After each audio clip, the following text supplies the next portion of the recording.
Om Shanti, Shanti, Shanti. Welcome everyone to Satsang. So there are a couple of notes I've received from some of you this week, so I'll share those with you.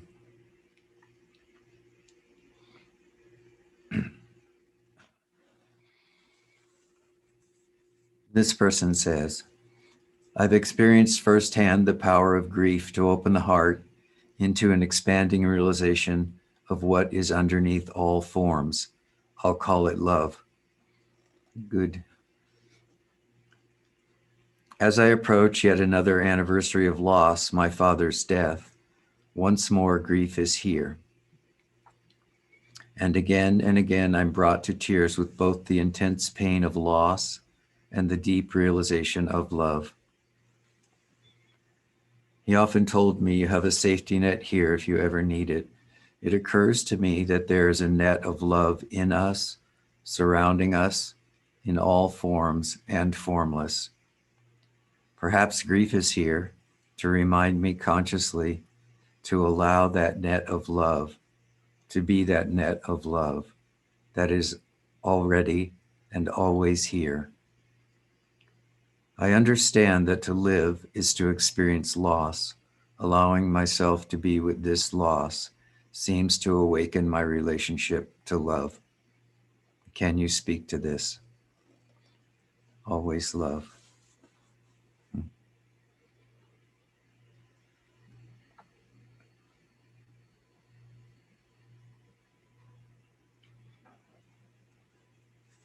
So she says, I've experienced firsthand the power of grief to open the heart into an expanding realization of what is underneath all forms. This is beautiful, isn't it?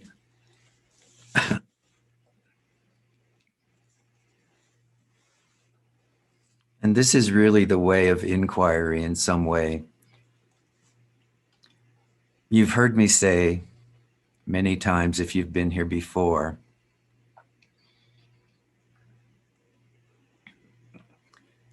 that what occurs as we begin to remain as awareness itself is that the normal or ordinary activity of mind and body come and go in a natural way.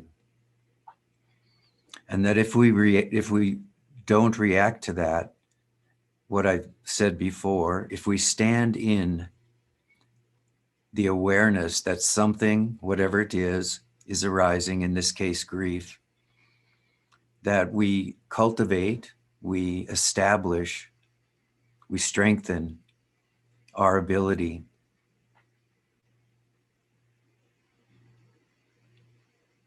to see what's on the other side of whatever emotion we're experiencing, whatever experience we're having, or what is beneath that or before that.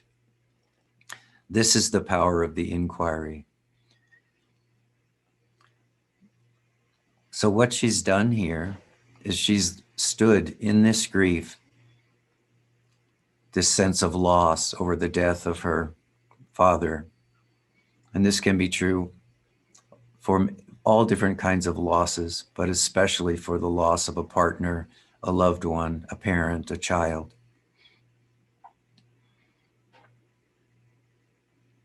Our goal with the inquiry is not the denial of experience. What we are doing is learning that we're not limited by the experience. And we do this by taking up the habit or the practice, if you will, of standing still, remaining quiet, remaining silent, witnessing what is occurring, experiencing it fully, and yet at the same time experiencing it without attachment. And over time, we come to this realization, this recognition, as she has, that something even as difficult or as challenging as grief opens into the expanding realization of what is underneath all forms. This is a beautiful way of putting this. This sense of being, this recognition that I am here and I am aware and I am having this experience fully. And when I do this, this experience gives way into what lies beneath it, which is the experience of unconditional love.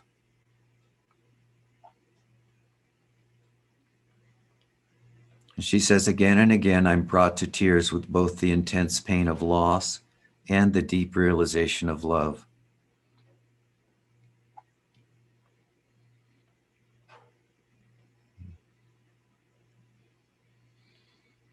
And through this experience of intense pain of loss and the deep realization of love, she says, it occurs to me that there is a net of love in us, surrounding us in all forms and formless. This is so beautiful because this is what is at the basis of everything, whether we call it love itself, as she's doing here, we call it life itself, we call it realization, recognition, being, consciousness. What's being pointed to is the fact that there is this foundation, which all the spiritual traditions refer to as love, God, and so on.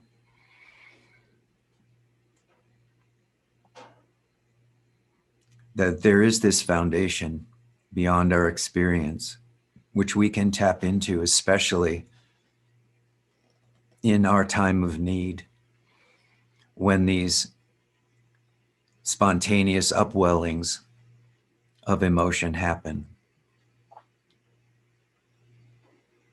So beautiful.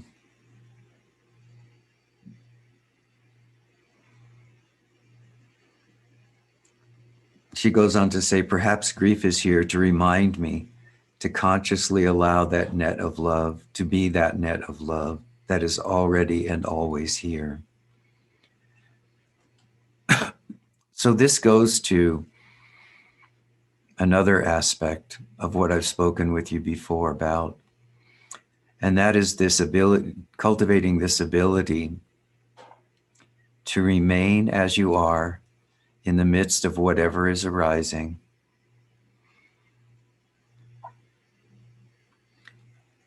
And not only to remain there, but to also ask this question, how may I use this so that whatever's here in our experience, instead of being sucked into it, drawn into it, to the place where we completely lose ourselves, we ask ourselves, how can I use this? And in this case, she's using the grief, which is arising quite naturally over the loss of her father, who she was very, very close to. She's using this experience of grief, this remembrance of him, as a way to deepen her experience of herself in love and as love. This is the correct use of inquiry.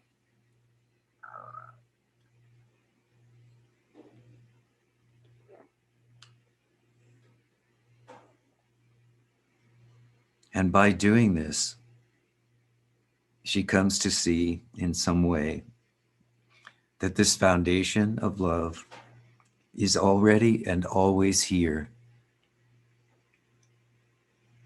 That this awareness, which she is recognizing both this deep and intense love and this, we could say, ordinary grief, the kind of grief that comes with loss. Ultimately, of course, we all are going to suffer the loss of everyone and everything, including this body and this mind And this is why the inquiry becomes so important,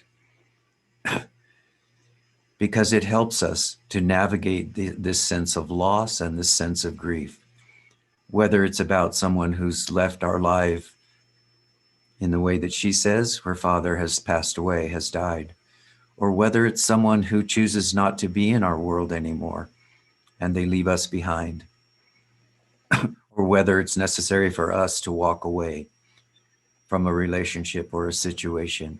In all of these circumstances, we can lose our health, we can lose our financial stability. In all of these circumstances, we experience a deep sense of loss. But if we stand in it and we ask ourselves, how can I use this? What is this trying to show me?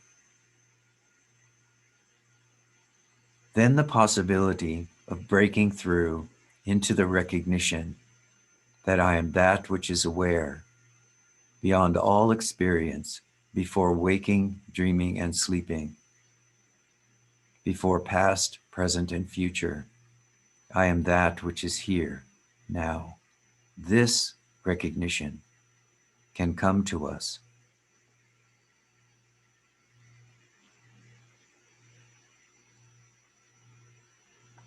When this recognition flowers in us, the life of the body, the mind, and the emotions can still go on, will still go on. What changes is the stability which is underneath them as being consciousness. Formerly, the reactivity of the mind would pull us away from this recognition, I am the self, being, consciousness, and bliss. But with this new stability, we see that these events, whether they be grief about the loss of a loved one or some other loss in our lives, are waves which are moving through consciousness, and they affect us on the human level, on the level of mind, body, or emotion, to whatever degree they do.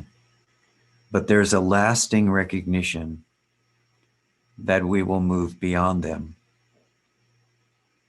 that we experience them as passing. And when we have learned what we can learn from the experience, the intensity of the experience will diminish over time or go away completely.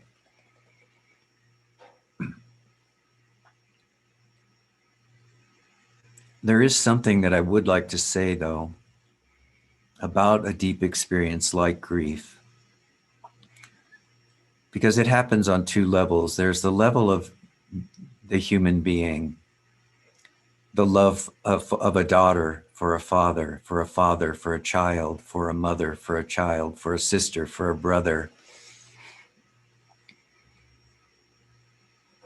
We know that this love is passing, and we know it from a very early age. We start to experience that love passes in relationships and that people come and go. And we begin to learn that a certain amount of grieving or a certain amount of the experience of loss happens throughout life.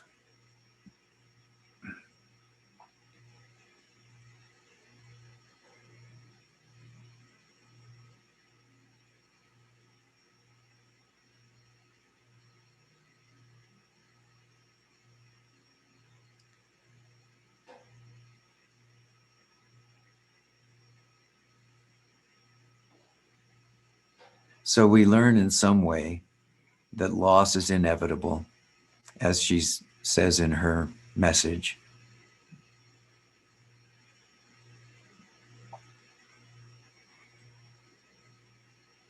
But I want to speak just for a moment about the next level of loss, which can happen and which we want to guard against as sadhaks and as practitioners. And this is the level where the ego attaches, the sense of personal self attaches to a sense of loss or a sense of grief and begins to define itself in that way. In other words, we become less and less able to let this natural wave of grief or loss rise and fall in its own time while we stand in it. And instead, we get sucked into it and we begin to identify with it. And all of you, I'm sure, have known someone having suffered a great loss of a partner, a child, and so on, has just not seemed to be able to recover from that. And this can go on for many years, for many decades, or for an entire lifetime. This is when one has begun to, this happens or occurs, when one has begun to identify very strongly with this sense of grief. And this can happen for a couple of reasons. One is just the ego tendency to want to congeal or firm up around a sense of identity. So now I am the sufferer. I am the victim of this.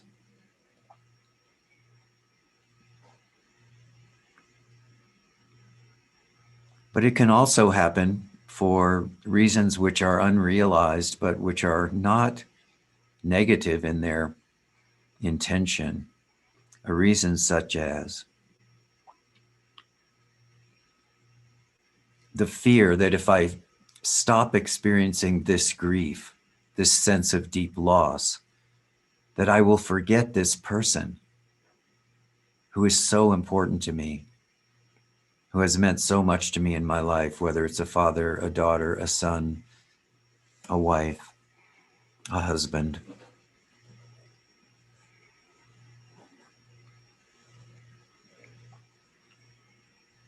So you just want to be aware, we always want to be aware that when we're experiencing grief and loss, abandonment, any intense emotion like this,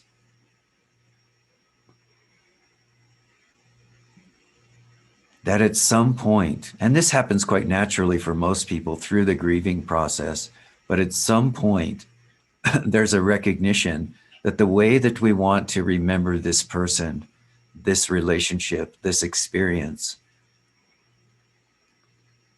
is through love, compassion for self and other. Remembering, if you will, the joy and the happiness of that relationship rather than the loss. But sometimes people will express that they are concerned that if they lose this sense of grieving, they will forget the person, forget the relationship.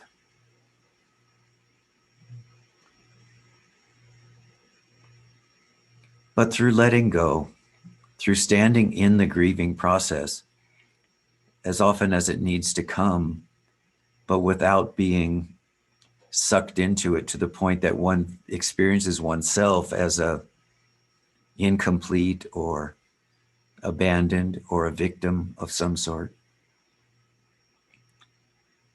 By standing in the grief when it rises, without attaching to it, realizing this is grief, this is my deep love for this relationship, for this person, and then letting it go as it wants, as it needs to. We eventually come to remember the relationship with love and with compassion for ourselves and the one who's been lost.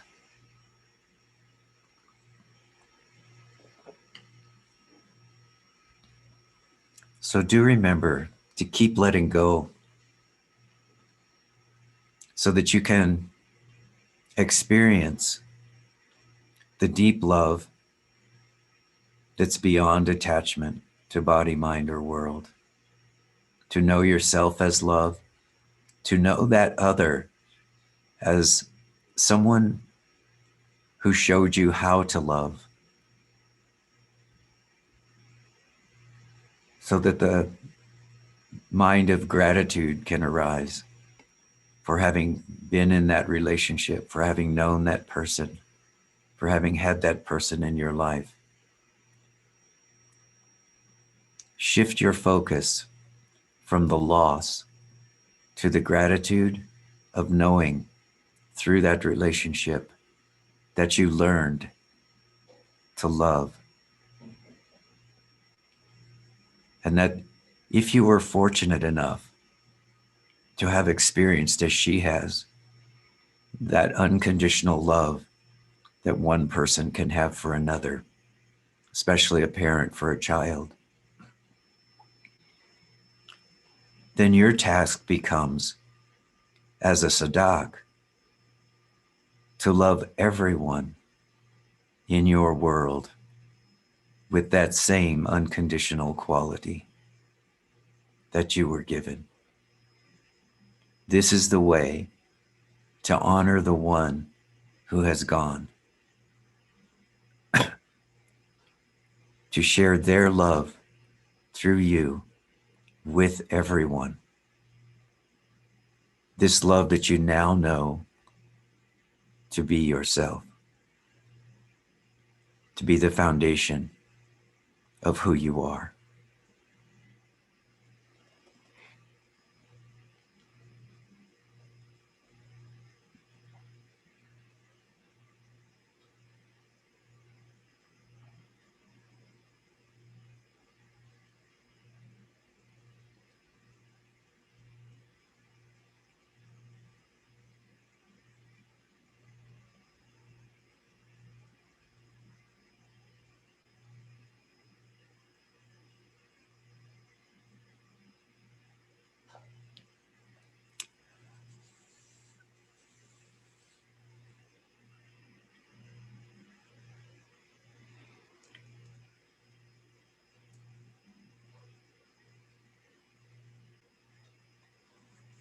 So this is another letter that came this week.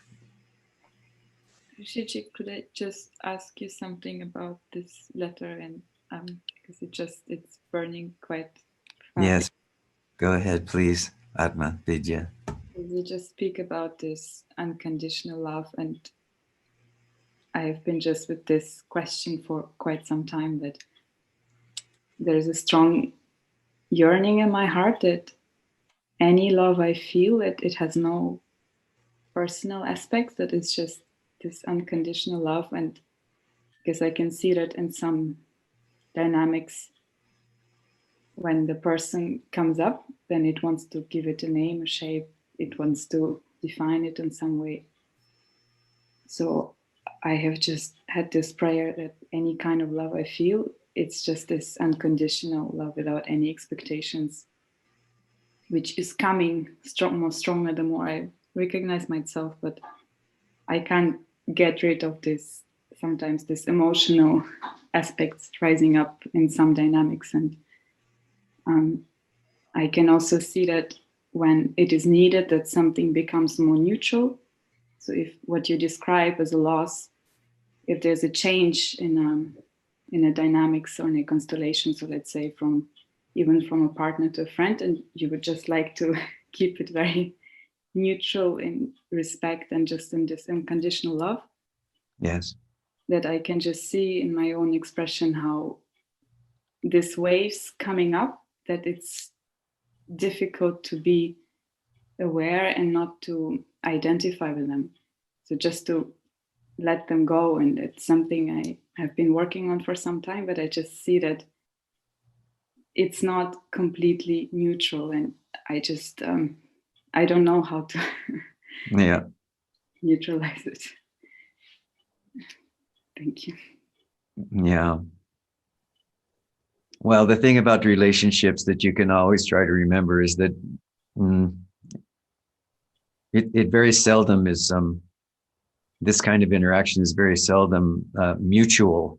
The way you are feeling is not the way another person is feeling. And this is, first of all, come to accept that this is true, that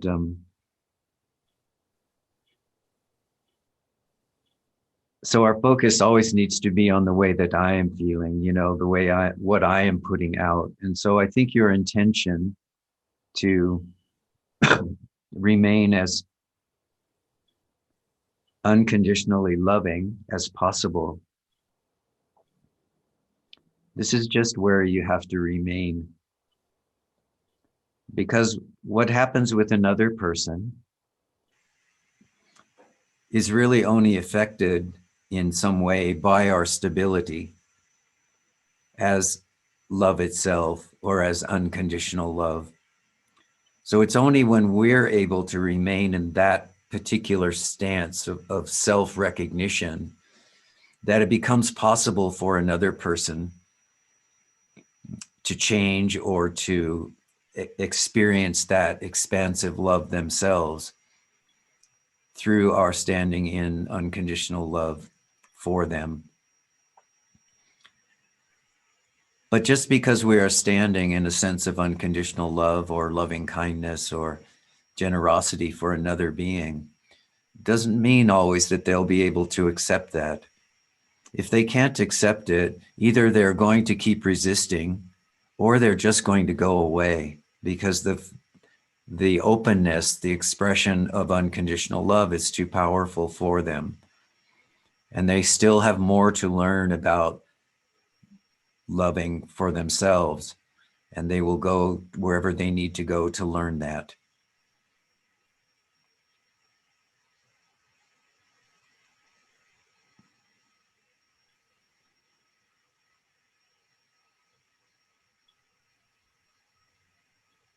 There was something you said, and I'm not sure if I remember it quite right, the words that you used. You said something about the feeling I had when you were saying it was that there was a belief or a thought that perhaps once you become unconditional love, once you fully are expressing and experiencing that the emotional upheaval that can come through relationship will somehow, if not go away completely, it will substantially reduce itself. So you won't have to be, so that you won't have to be quite so intensely. But Yes, that's true. definition of Just unconditional in a way. yeah. But I did point out this is not the definition of unconditional love, that I become suddenly, or largely non-reactive to anything that's happening. The reason I say this is because you don't actually know what is the response of unconditional love, which will actually crack another being open or another person open. So to a certain degree, if you are in the stance of unconditional love, if your practice is to remain in unconditional love, then understand that what you are also practicing from the personal perspective is emptiness. If you are in fact empty of self, personal, if you are in fact love in its most open, loving, and compassionate form, it may in fact become very sharp at a particular moment in a relationship. And if it does that, it's only to try to create an opening for the other who is closing down, shutting down, attacking in some way, denying love in their own life. Sometimes it will come in a very sharp way to try to cause the person to open. And this is why I say, so either that person will open and they will come toward you, and they will come toward you more into love, more without that upset, without that difficulty. They'll see that you are non-threatening in some way, or they will simply go away because they cannot handle that that forceful injection of love into their mind at that moment, into their self picture, their ego picture of who they are. And so then they will go away because they know that love is coming at them and they cannot do that. So I just wanted to make that point clear, that unconditional love is the love which is empty of the recognition of the personal. It simply loves and allows everything that wants to happen in that space to happen without losing itself, which is not personal. Unconditional love is not a personal thing. In some ways, I want to say you can't develop it. The reason you can't develop it is because you are it. Yeah. So what we're doing is removing Yeah. the blocks to experiencing love. And we do that, as in this letter, this person did, by continually remembering that this is loss, this is grief, being with it, opening into it, moving into it, but not becoming attached to it. So this is the same with any relationship. If we are not attached to the relationship, to the outcome of it, we just want to be there as this unconditional love, then we allow the relationship to do the dance that it does, knowing that it's all according to the will of the divine. Whatever will happen in this relationship, whether it lasts a long time or it goes away, this is beyond my control, but therefore the only thing I can really control is keeping this heart open, which means not judging the other,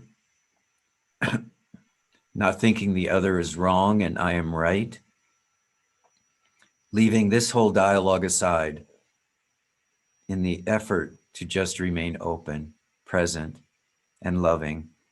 Yeah. This is hard to do while other people are going through difficult times, especially if it triggers old emotions in ourselves. But you can do it. Okay, I just feel that sometimes there's almost a feeling of, I wouldn't say guilt, but if there is if you see that somebody is recognizing his own nature and you just want to be in this impersonal space and not feeling any kind of personal emotions coming up, and then they still come up and there's just a feeling that they have it all neutral and just to have no difference between any kind of This being. is, yeah, this is good. This is very good. The only thing I would suggest to you is don't think that just because an emotion is coming up, a charged emotion is coming up in you, that it belongs to you. Okay. Thank you. Ownership. You know, it may be true that something has been triggered in you, but the question still remains: whose emotion is this? Does it really belong to the personality? You're assuming it belongs to the personality, but I'm saying perhaps it doesn't. Perhaps it belongs to the situation. And this situation, the causes and conditions of why this situation is here, you can never know. This relationship that you're talking about, you know, the example you're using, maybe has gone on for lifetime after lifetime. And you have no idea what the causes and conditions are. So don't assume that because something is here in you and you feel a flutter or you feel some difficulty with it, that this immediately indicates that you somehow exist as a personality. It still is just the spontaneous manifestation of whatever is rising in that moment. And the inquiry at that moment is still the same. Who is this I that's reacting in this way? You see, it's not about assuming that because the reaction happens, there is a me, and then identifying around that, congealing a personality, which is me, around that experience.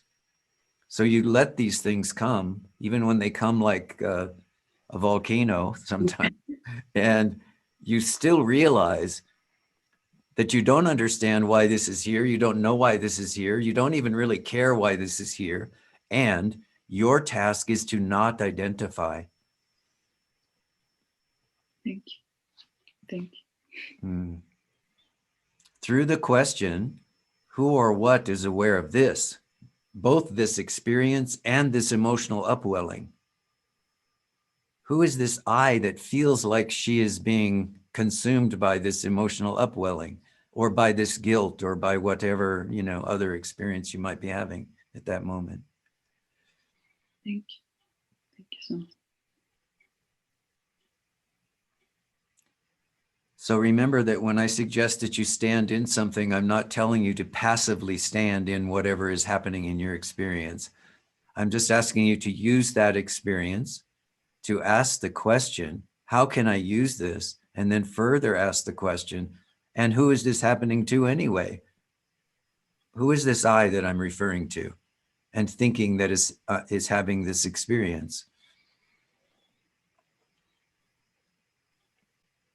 Thank you. Do I need to define myself with this experience, or is there something larger that's here? Ego, personality is always trying to define itself, right? It's a narrowing. It's a, oh, maybe I'm this. Oh, maybe I'm that. Oh, maybe I can define myself in this way. Maybe I can define myself in that way. But the practice of inquiry is about opening into the vast space of our own being, consciousness and bliss, and then allowing everything that comes into that space to be loved with the same unconditional love as we have for ourselves. Thank you. Yeah.